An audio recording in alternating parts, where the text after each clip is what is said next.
Welcome to the Brew. Today I am joined by Nick Hill, who is the co-founder of Free Logic Media, and today we have a special episode as we're going to be discussing Instagram removing likes and just social media as a kind of overarching topic, but just diving straight into it. So Instagram's removing likes. Why is that happening?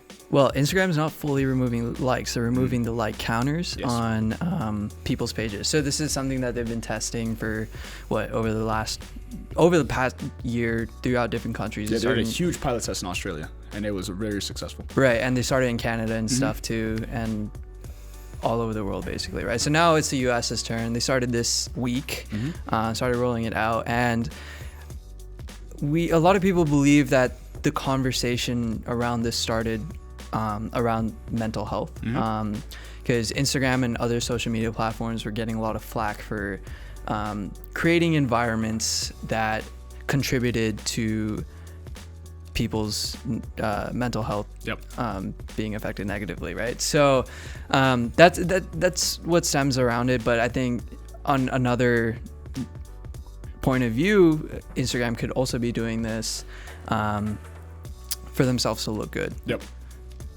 I mean, yeah, overall, as you stated, I mean, Instagram is being the leader in this space as of right now, and they're trying to combat mental health and all these issues that, I mean, they created with this platform. But also on their end, this is actually providing the content that consumers create, and they have 100% control now. Because before, a consumer had the control based off the amount of likes and the influence they had on the platform, but by removing that influence, now Instagram itself got the control back, which is an interesting kind of take.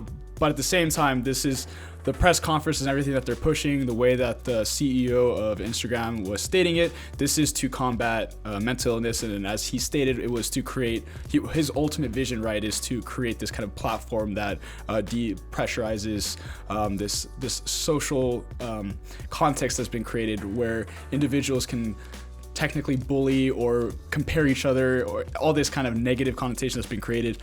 And I think that's very good, obviously, because there's a really good podcast a very good episode podcast on Joe Rogan, where one of his guests was talking about after social media was created, so hitting that 2005, 2008, and as it grows to 2013, as these social media platforms started being developed and being used, mental illness, so depression and all these issues skyrocketed. It was the first time there was a massive spike, and it was not just because of other social, it was clearly because of social media. So it was a very interesting kind of take on what is social media really doing to society and how people are changing, because people aren't having face-to-face conversations anymore. They believe that what they see on social media is someone's real life. When the majority of influencers on social media that have this fantastic life, that's not what the life they really live day to day. People don't see individual struggles. And the one thing that Instagram kind of created, where this problem came from, is that they use algorithms to create dopamine levels that make you addicted to social media. So they created this really strong addiction that every single time you scroll, they're creating algorithms to make sure that you're continually scrolling, continually liking, you're going through it. You don't even sometimes realize that you spent like 15 to 20 minutes just scrolling through Instagram, but they're creating that kind of gamification systems within the platform to cause you to want more and more and more. So yes, it's great. I mean, we'll go into a little bit more details about this later. It's great what they're doing, but also it's kind of, they created the problem as well. Yeah, it's interesting because you state all of these things that are going on in the platform, and at the same time, like Adam Mosseri, the CEO of Instagram, at that press conference where he initially announced this, he said that what you said earlier, and then also he said that he wants to essentially reduce the competition that goes on, or eliminate the competition that goes on in the app, and create one of the safest or the safest place possible for people, something along those lines. It was interesting. But yeah, it's like, I completely relate to all of that too. I think you do as well. It's people try to curate their online personas based on what they think other people want to see. And that stems from likes pretty much. So do you personally, or can you recount any examples where you personally relate to how like Instagram is negatively affecting your lifestyle or something along those lines? Yeah, so I mean, social media, which we'll go into later, can be fantastic, and there's a lot of positive outlooks to it. But some of the negative outlooks that I see that impact me on the daily it is very addictive. Like I go on it without realizing it. So every single day when I wake up, before I even read my emails or look at my text messages, I go on social media first. I honestly cannot even tell you why I do that. Yeah. But I do that. And it's Right. it's just a natural thing. I wake up, first thing, check social media, check what's going on, and then I go on with my day. And I'm extremely busy, so the fact that I'm spending 15 to 20 minutes on social media, that's really bad for my time constraints that I have for other things. And that's in the morning alone. And it's the morning alone, and it's just a waste of my time. Yeah. And it's the same thing like lunch breaks during work. Yeah. If I get bored during my lunch break, I have to take my mandatory lunch break. If I get bored during that time, instead of maybe doing something that's a little bit more productive and allowing myself, like walking around campus and just allowing myself to kind of refresh before I continue with my work, I'm on social media. I'm actually wasting my time, and it's Yeah. not allowing me to refresh and Yeah. then continue my work. It's actually making me more tired. Yeah. So those are things that I personally realize. What about you?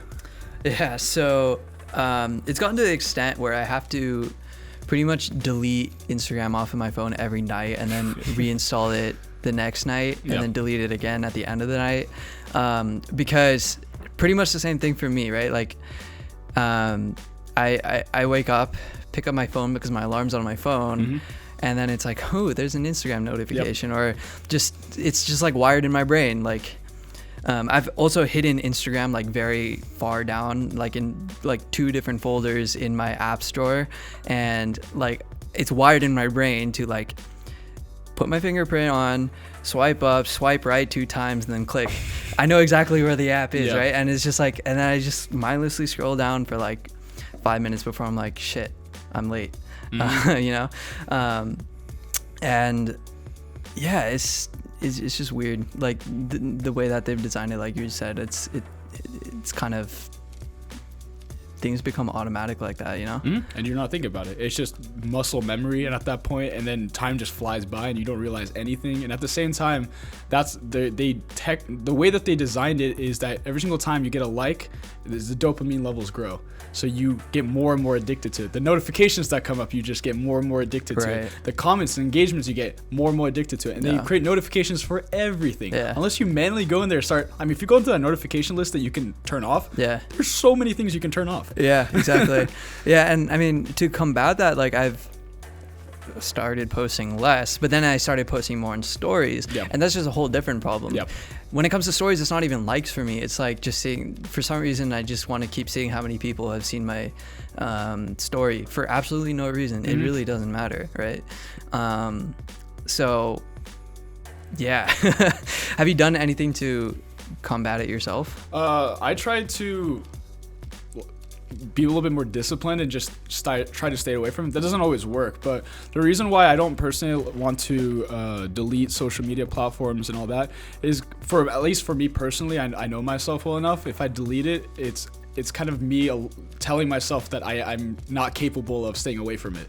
Literally, that for me, that's what it would kind of stand for. Right. So instead, what I tried to do is I'm very conscious now of how much time I'm spending on it, and every single day I try to minimize it a little bit at a time. Instead of doing drastic jumps, I just try to minimize a little bit at a time. So, Yeah. for example, I've deleted Snapchat, I've deleted Twitter, I've deleted the applications that I use less and less and less. Yeah. Instagram is still the dominant one. Yeah. But even that, I actually turn off the notifications for majority of the things so that I'm not getting bombarded by it. Yeah. Because if my phone's not going off, I'm not going to jump on it. But the second I get a notification, even if I open my phone for a text, then maybe that's going to cause me to go to Instagram, and then I open up Instagram and it goes down that road. So I'm trying as much as I can, but realistically, at the end of the day, it's more of a discipline thing, and it's Yeah. more the approach you have to social media. So like for me, I don't use it as a tool for comparison. I use it more as a tool to kind of express my story. Yeah. So that also is very important, is the shift of how we're using the platform. It makes it a little bit less toxic. But at least on the addictive elements, for me, I'm trying discipline, but I mean, it's only working as much as it's working. Yeah. I mean, I also took like 30 days off of social media one time. Actually, no, not fully, because I needed to use LinkedIn for some stuff. So it wasn't a true test, but I did stay off of Instagram for 30 days, and I did find that like I had more time for stuff, you know, like studying for the GMAT or whatever. This was interestingly, like I chose to do this right after I graduated college, and I had 2 to 3 months of a gap between then and when I started work. So I had like not very much stuff to do, but I chose to stay off of social media, and I found more time to be more productive with other things too. I guess, learn, you know? Yeah. So yeah, honestly, I might do that again, and I think I might try to do it for longer, just to see how, more as a test to see how it affects my lifestyle, and if I might end up being happier. You never know. Yeah, I mean, at the end of the day, like I've said a couple times already, social media can be great, but it's really how you use it. And I think a lot of people are using it in a very wrong way. Yeah. And that's exactly what Instagram's trying to fix, because they realize they've created this problem. Right. And that's exactly why we're in a loneliness epidemic. This is the first time that literally everybody feels lonely. Yeah. We're the most connected. You can connect with anybody anywhere in the world, but people feel lonely, and that's because social media itself creates that. So you can see what your friends are doing, and then it creates a FOMO effect that, oh, my friends didn't invite me to go out to this event or that this literally concert. happened to me like a couple of months ago. Exactly. Or like a couple of weeks ago. Yeah. And before social media, you never knew, and it wasn't a problem. I didn't care what my friends did. Like they can do what they got to do. But now, since everything's nonstop in your face, oh, they're traveling, oh, they're having the best time of their life, and you're stuck studying for an exam or whatever. It creates this weird comparison, and that's why everybody feels lonely. The loneliness epidemic is a huge problem that needs a solution for. There are people that are trying to create those solutions, but in general, it's just the peer-to-peer conversations that used to be a thing, just having a conversation at a coffee shop. Yeah. It's really weird, because when I go out with some of my friends, let's say I'm at a bar, I would rather have just a face-to-face conversation. Let's talk about, what's going on, just go into maybe like philosophy or whatever, wherever the conversation goes. Nowadays, I see people at the bar and they're just on their phones, and the other person on the phone. I'm like, why did you go out in the first place if you're just going to be on your phone? Like, of course you're going to feel more lonely because you're not connecting with other people. Yeah. I think that might have happened because like if they were those people sitting next to each other, because if they were, they probably just didn't know what to say and things became awkward, and one person flips out their phone and they're like, oh, this is an escape. There's a group of 4 people at that table. That's embarrassing. But yeah, I get it, because like I feel like if we were in a world without smartphones or if we just left our phones at home, we would be forced to come up with a conversation or meet new people. Whereas when we're in those situations where we don't know what to say, or you're on a date and things become a little awkward and you flip out your phone because you don't know what else to do, that kind of stuff would be prevented if we just didn't rely on our phones too much, Yeah, but I honestly feel that just kind of goes back into Instagram itself, because people get notifications and they start going into like stories, and they just kind of, it goes down that. And then once one person picks up their phone, the other person will pick up their phone and see what's going on and all that kind of stuff. But kind of going off of that though, so obviously there's a big problem here.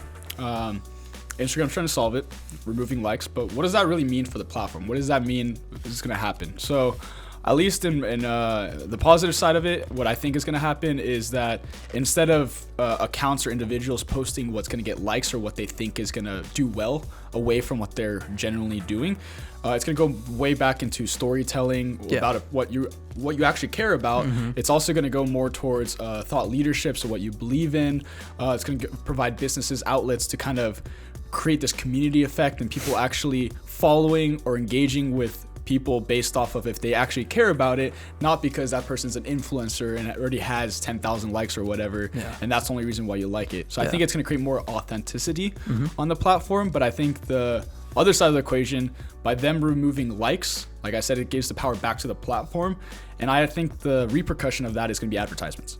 So because they're going to be removing likes and there's less influencers, they can create more push for advertisements. So in scroll, while you're scrolling down your feed, you're gonna get more advertisements. Yeah. It's owned by Facebook. That's what Facebook's business model is. There's no reason why they're not gonna implement that back into Instagram. They need to make money somehow, and I think that this is what the approach they're gonna take. Yeah. Whether that's good or bad, we can go into that a little bit later. But what do you think is gonna happen now that they're planning on removing likes, and how do you think that people are gonna react to it? I mean, there's two sides to the coin, right? There's definitely going to be those people, celebrities included, who are going to react negatively to it, and there already has been some backlash. That I think it was Nicki Minaj. Nicki Minaj said that she's going to stop. she said she's going to stop using Instagram, and she needs to figure out what to do with all of her time now, which I thought was hilarious. Yeah.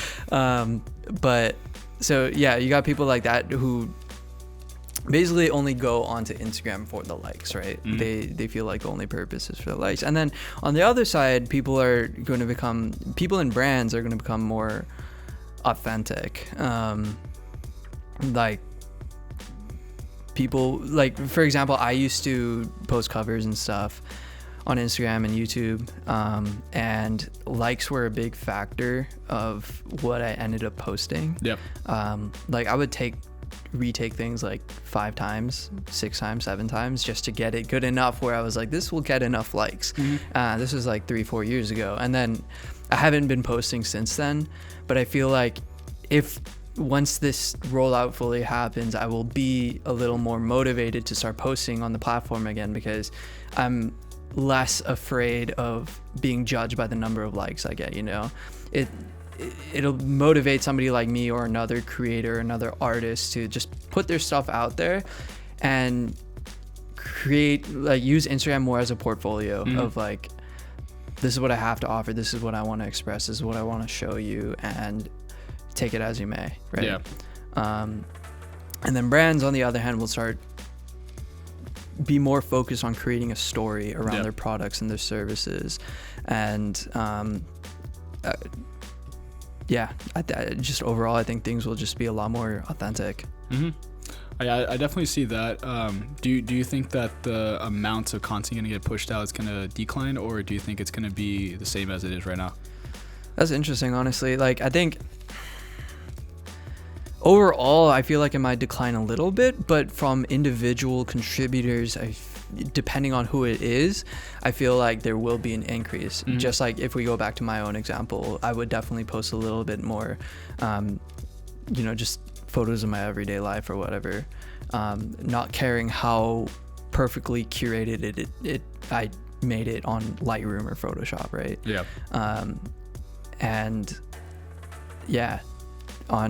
Whereas like the people who choose to stay on the platform, who are more focused on the likes, will probably decrease fairly significantly because they have less stuff to put out there. Yeah, and I think the new metric that people are going to be considering more is the engagement side. So how many comments are you getting? Are people really caring about it, sharing it? Removing likes, I think it's good, because that's really the biggest dopamine factor there, which people are chasing, and that's why they were doing content just to make content that they would get likes, not even authentic. But I think there's gonna be less volume of content, but it's gonna be higher quality. So I mean, to your point, I agree with that. So I think more people will start posting stuff because they feel less judged. But at the same time, I think bigger brands should be posting less, but with higher quality, because they should now be pushing that thought leadership, really think about the messaging, making sure that people really, attracted to what they're talking about with really good segments. And I also do believe that Instagram is going to be pushing more towards video content. Definitely. That's why IGTV was created, even stories. I think that now by removing likes, it creates a new platform, which is kind of a micro YouTube in a way, that you're posting small segment videos, but a little bit more frequently than you'd be posting on YouTube. And by that, you're creating this new environment for the platform. So if they're trying to be what did you say, like the safest place to be, whatever, they're doing that because they're probably trying to steer away from the negativity and the trolling that happens on YouTube and kind of create in their own micro environment. Yeah, well, the trolling can still happen, and I forgot which celebrity it was that pointed this out, but comments are still an issue too. Oh yeah. So that's definitely still something that can happen, and I hope Instagram considers that a little bit more too, because I mean, the likes are one issue, but the comments, like, that's where I think all the bullying and stuff happens for sure. But anyway, back to the whole video conversation. Another metric is view counts too. Yeah. They never said that they're getting rid of view counts. It's not good. Yeah. Yeah, and I mean, that's definitely when it comes down to influencer marketing, or just like the way people judge the performance of their videos, they'll be able to see that, 100 people saw my video yesterday, but 1,000 saw them today, right? And they'll be feeling much happier today than they were yesterday. Same thing with IGTV and everything. that's what people are going to be judging themselves off of for sure. Yeah, I mean, the analytics aren't going away. So, I mean, you can still see your peak times of posting, how much your posts are getting. You can see on the analytics side. Yeah. But I think that they should never remove that, because that removes the whole concept of the business being on there. Because if you can't track what's working, what's not, as a marketer, there's no point of being on there. Yeah. Defeats that whole purpose. But, I think the shift is going to be interesting. But kind of going back to what I stated before, the negative side, I think there's going to be more advertisements and more ad push. And that's because if you're removing likes and moving this influence factor, it causes brands that want to be out there and kind of build more audience, since it's not getting done by likes, to put money into ad budgets so that people are getting funneled into their Instagram pages or into converting sales. Because as of right now, Instagram ads are one of the best converters into actual sales. And that's because you have a visual representation of a tangible product, and you can actually kind of represent whatever shoe, a watch, or whatever, swipe up and you can buy directly. So they're definitely going to do an advertising push. That's pretty set in stone. How are they going to do it? No idea. So at least on the negative point, I think that is going to cause a lot of people to possibly leave away from Instagram, because they're just going to get bombarded by display ads. But the positive side of it, and we've talked about this many times before, is as long as those advertisements are providing value or finding me something that I actually care about and they're marketed well, I'm okay with it. I'm perfectly fine with it. Both of us have bought something because we got an advertisement for it and we didn't know about it beforehand. I've bought more than a couple of things. And I'm about to buy some more. But yeah, totally. I see your point. And like most people I know do not like ads. But with the way that ad tech has expanded in like the last couple of years, it has been tremendous. It still fascinates me, and I think it's just going to keep growing. Like every single day I just feel like it gets better and better. Like the ads that I see are pretty damn tailored to like my lifestyle, or at least stuff that I've seen online, right? So I'm anticipating that once Instagram does this ad push, these like in the few years down the line, like these ads are going to become very natural feeling, right? Like and I've seen brands like push their products on their own personal pages, but also serving me ads as if it was a post I would have seen naturally. No, the regular feed, yeah. So like an example was a watch company. I think it was Movement Watches, and well, I followed them because one, I had their watch already, which I think I found through an ad. I'm not 100% sure, or like a sponsored deal or something. And then two, because their page is super aesthetic. But then a third point to add to that is that Instagram like added this feature where when you tap on a photo, you can click on a link that leads you to a page to buy the product, and that is becoming more native within the Instagram app itself. So I'm anticipating a lot more ads to look like this, where super aesthetic, like, oh, that's a nice picture of a watch and that's a nice skyline in the background, and I want to buy that watch, and all I have to do is click on it, and 2 seconds later I've paid $100 to get a watch, right? So that's the way I see it going. I don't know about you. I mean, for me, I think Instagram's going to have to figure out a way to prevent a over push of advertisements, because as you're stating, these companies are already established. They already have good cash flows. They have a marketing department. They have a content creation team. They're able to create these very immersive ads, which is a great opportunity because it's actually creating a new market. So even for us and what we do with Free Logic Media, this is an opportunity that needs to be explored, which is creating these very immersive display ads. Great. It's providing more opportunities in the market. But I think the downfall is let's say that you kind of have to push advertisers. There's a lot of individuals that are just terrible ads, and I've seen it all the time. And whether it be like a musician trying to push ads or whatever, and if I'm getting those on my feed, that's gonna bother me a lot. If it's a good ad and I like it, it doesn't bother me. But if it's like a crappy ad that just destroys the flow of me going from feed to feed, that's gonna really bother me, and that's gonna make me not want to be on there because I don't care. Right. But as Facebook is kind of fixing it with the entire kebab, which is a lot of people don't know, like you have the hamburger menu and then the kebab is the 3 dots. So on the kebab, actually no, I don't think this is on Facebook, it's on Google, but you're able to pick and choose and hide which advertisements you don't care about. So if Instagram was able to create, on Facebook too. Yeah, Facebook, okay. So if Instagram implements that, it makes it very easy for you to avoid getting advertisements in certain spaces, and that provides value, I think, on both ends of the spectrum, because the advertiser will know that their ad's not functioning, it's not going well, and they need to change it up or buy an ad agency to create it for them. And on the other end, it protects the consumer, because no longer are they getting bombarded by just ads and ads and ads, because millennials, Gen Z, and Gen X, all of them hate ads. It's ad blocker rates, to buy ad blocker rates and all this, it's insane. Like, everybody's getting ad blockers because it's just too much. Right. It's not authentic. But if it's made in an authentic way and Instagram can facilitate that in a very easy user experience, I think then it solves the problem for everybody. Yeah. And I think the biggest problem with a lot of people that don't understand how display ads or social media ads work is they try to, this is going to reach 3 million people. This is a great ad. I'm just going to, boom, 3 million people are going to see it. Yeah. And then they get one person go to their website. Yeah. It's because they didn't know what their segment. They don't know what their segment is, and they don't know where they're located, and they're not doing the messaging correctly and whatever. This protects them as well. You're not wasting your ad dollars anymore, because display ads are based off impressions. They're not based off of clicks. Yeah. If you're doing impressions and everybody's seeing it but nobody's clicking on it, you're just wasting your money.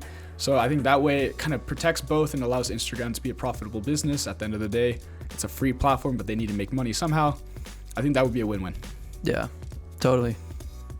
But kind of going off of how social media is changing, what do you think as a digital marketer, what should your approach be now to Instagram, and kind of how that leads into other platforms as well?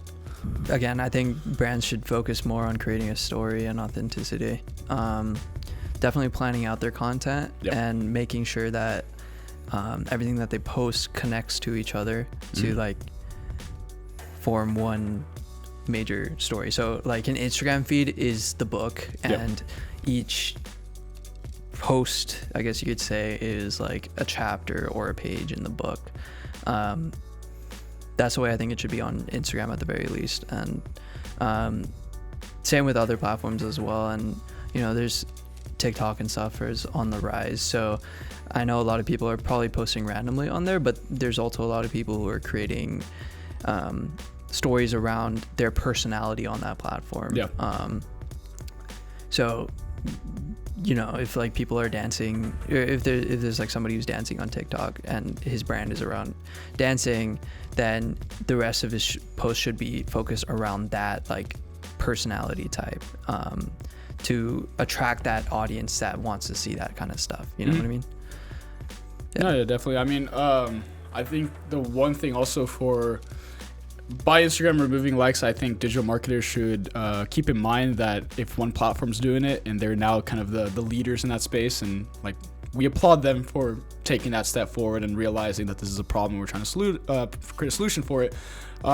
But a digital marketer should understand if one platform's doing it, most likely other platforms are going to follow suit pretty quickly, in one way, shape, or form. I don't know exactly how the other platforms would go about it, but even Twitter's CEO applauded Instagram for doing this.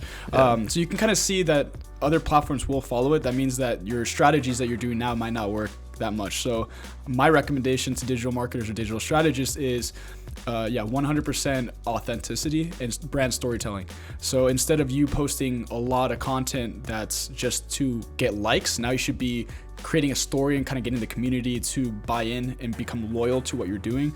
Being a thought leader in the space. I think any brand that's on social media right now, on Instagram, that's trying to be a thought leader, removing likes is going to give them a huge opportunity, because people are going to get drawn to it because they like the content, they're going to engage with it.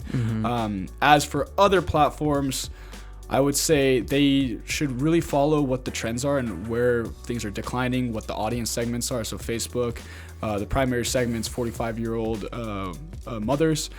So if you're whatever you're doing, that's your Facebook. LinkedIn, obviously very professional, and seeing kind of how that algorithm works. And then TikTok, as we discussed, that's the 12 to 16-year-old market segment. It's a fantastic platform. It's growing really, really well. But what you talked about, making sure that they all come together and their storytelling are part of a bigger objective, a bigger book. Totally. But yeah, I mean, social media change and what their impact on mental health, a digital marketer needs to be following this trend consistently, because I think if a social media strategist is relying on Instagram right now and they're only relying on Instagram, they're unfortunately going to kind of fall off the map. Yeah, you can't stick to one platform. You can't. You can go hard on one for sure, but definitely distribute yourself around different forms of media, right? Mm-hmm. Like, so if Instagram's your main thing, dabble a little bit into Twitter, into Facebook a little bit, TikTok maybe a little more, and as well as LinkedIn, and then as we're doing right now, podcasts, right? So everyone's strategies are gonna vary a little bit, but definitely sticking to one platform is, in the long term, it could be a recipe for disaster, because once Instagram, if Instagram's your main platform, that's the only platform that you're on, once that falls off a little bit, or even a lot, just like how Facebook did, then your brands could be done for, right? Yep. So, and I think that brings up a good point. It's kind of what content are you putting out there, and how can you put it on other platforms in another way? So, for example, a lot of Instagram models are going to really suffer from this. They should be freaking out, because a lot of Instagram followers have created this hype and clout based off of a false perception of what they stand for and the amount of likes they're getting on posts. I'm not gonna talk bad about anybody, but there's a lot of pages out there that are just literally girls with their booties out or whatever, and they have a bunch of followers, and those they're gonna suffer because they're gonna lose that influence very, very, very quickly. So, for example, if you're a model in the space, figuring out how to create your brand now more on TikTok, or how to professional create or whatever, and not just relying on Instagram, because it's going to be a downward spiral for those individuals. But if you use Instagram correctly, as it's changing too, I think there's a huge opportunity for anybody to become a thought leader, whatever space you want to be in. Have you seen any models on LinkedIn by any chance? No, and I actually do think if a model was to create a brand on LinkedIn, in a thought leadership way, and be kind of a tell her story through modeling. Yes, and show what the realities of that world is like, and how you can create positive change and influence and philanthropy or whatever. Honestly, LinkedIn that'd be pretty awesome. It would be awesome. Yeah. But LinkedIn, by far the most underutilized platform. For sure. And that's because a lot of people don't understand it, or they're too afraid to post because it's a professional platform and they don't know what they can and cannot post. Which you have to be careful about, because that's your professional brand and you want to keep it that way. But I mean, that goes back into our main point. All our social medias are very different. Figure out what content pieces, but if you're relying on one stream, you're eventually going to die out. Yeah, definitely. Cool. But to kind of close it out, so obviously we talked about what's happening with Instagram, how it's changing, what's the problem, what their solution is. What do you think is, to end it on kind of a positive note, what do you think the positive side, or the best part about social media really is? It definitely allows people to express themselves. And as I mentioned earlier, like, I used to post covers on social media. I also used to post like photos and stuff, like whenever I'd travel, and then I'd come home and edit them, and it created like a different like account just for that. And it was definitely fun for a little bit, until I got too into like, my posts aren't getting enough likes, or not enough people are seeing it, my hashtags aren't working, Instagram keeps changing its algorithms, right? Then that's when it kind of lost its allure to me, and I just stopped like posting on both ends, right? So for me, and I'm sure for many other creatives and artists out there, like, who want to express themselves, I truly believe that removing the like counts and not focusing on that will definitely help us be able to put ourselves out there again, and get back into our passions, or get more involved with our passions, for sure. What do you think? I think the positive outlook on social media and kind of where it's going is, and I hope this shift really does change, is going from comparison to collaboration. So instead of focusing on how you're better than somebody else, or how do you stack up to somebody else, or what somebody else is doing, collaborating with them, complimenting them. Oh, they succeeded. I do this all the time. If any of my friends, I see that they did something cool, I'll message them, I'll DM them, I'll be like, oh, that's awesome, congratulations, man. Like, just being a positive upbringing, positivity, and encouraging people to take risks, and encouraging people to pursue whatever their ambitions are. And getting away from that whole competition side.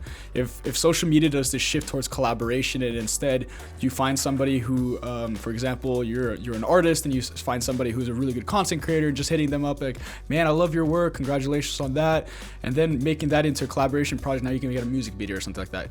I think that that's what social media can be so amazing, because social media itself has provided opportunity to connect with anybody in the world and create a brand anywhere in the world. Yeah. In the last decade, more billionaires have been created than the century before that. And that's pretty much because internet and social media together allows us to interconnect. Yeah. If we can make that into a platform more collaboration, which LinkedIn is actually a great example of this. They're helping individuals get jobs, and literally people are referring other people for jobs, which is awesome to see. Yeah. Making that on an Instagram level, so artists or content creators or whatever your story is, there's a lot more positivity there and just pushing it. Totally. At the end of the day, I mean, like, if everybody just like honestly just share love and just like respected each other, it just be social media be so great. Yeah. Absolutely. I mean, at the end of the day, that might not become a reality, but I think that's the positive light that people should look at social media. Yeah. What if Instagram ever created like joint accounts, right? Like one, instead of a profile being about one person, it's like one account that like links 2 to 3 people together, and they I don't know, I'm just thinking of stuff right now, but that's like one way to go about collaboration, right? Where like multiple people can create a brand together. I don't know how this would look, because people can obviously share passwords and stuff, so my mind's just working right now. I guess what you're saying is, like, let's say that there's a company brand, and then you can interconnect your personal accounts to it to show that you're all collaborating on that personal brand or something like that. Yeah, so there's like the middleman, but it shows like that account was created by at whatever, and then putting it back in without the way that's done now, which is like everybody just has to log into that one account and then post on it. Yeah. So that way you can create kind of a micro distribution on who's contributing towards a project or a brand. Yeah. Just like one like really extended portfolio or something like that. Yeah. Or like on LinkedIn, I wish LinkedIn would allow people to do like joint articles. I wanted to do that with somebody once, and there was no like easy way to do it, and I just ended up writing the article by myself. But yeah, it'd be cool to like do like a joint article and have like a co-authored article on LinkedIn. That's one way LinkedIn could do collaboration. I know like Instagram's already done like live stuff where you can do like multiple people are on a live stream. Yep. You can do the same thing with like TikTok as well, where